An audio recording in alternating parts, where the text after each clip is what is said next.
என்னதான் நீங்க போய் அங்க போய் ஒரு ஹாலிவுட் படம் பண்ணா கூட, நம்ம மண்ணுல நம்ம ஊர்ல ஒரு படம் பண்ணிட்டு, அந்த படத்துக்கான அங்கீகாரம் உலக அரங்குல கிடைக்கும்போது தான், நமக்கான வேல்யூ கூடும்.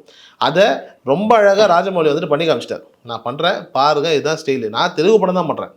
என் மண்ணுக்கு, என் மக்களுக்கு ஏத்த படத்த தான் நான் பண்ண போறேன். அதுவும் வந்துட்டு என் வரலாறு தான் சொல்லப் போறேன். என்னுடைய தெலுங்கு சார்ந்த என்னென்ன விஷயங்கள சொல்லணுமோ நான் அதான் சொல்லப் போறேன். அத நான் ஆஸ்கருக்கு கொண்டு போறேன். உலக அரங்குக்கு கொண்டு போறேன்.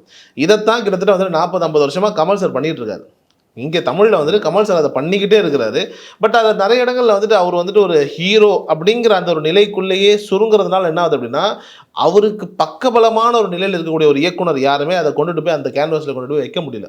உதாரணத்துக்கு மருதநாயகம் வந்துருச்சு அப்படின்னா, இன்னைக்கு நம்ம ராஜமௌலிய பத்திலாம் பேச மாட்டோம். கமல் சார் மட்டும் தான் பேசிட்டு இருப்போம். அவர பத்தி மட்டும் தான் பேசுவோம். அப்படிப்பட்ட ஆட்கள் இங்க ரொம்ப வருடமாவே முயற்சி பண்ணிக்கிட்டு இருக்கக்கூடிய ஆட்கள் இங்க அதிகம் தமிழ் சினிமாவுல. அத ரொம்ப சக்சஸ்ஃபுல்லா தெலுங்குல இருந்து ராஜமௌழி அவர்கள் செஞ்சுட்டாரு. அதுக்கு அடுத்தபடியா ஒருத்தர் அந்த ஒரு லீக்ல கொண்டு போய் நிப்பாட்டுறதுக்கான ஒரு வேலைய பண்றாரு. அதனுடைய ஒரு ஆரம்பம் தான் அட்லி அண்ட் அல்லு அர்ஜுனுக்கான இந்த காம்பினேஷன்.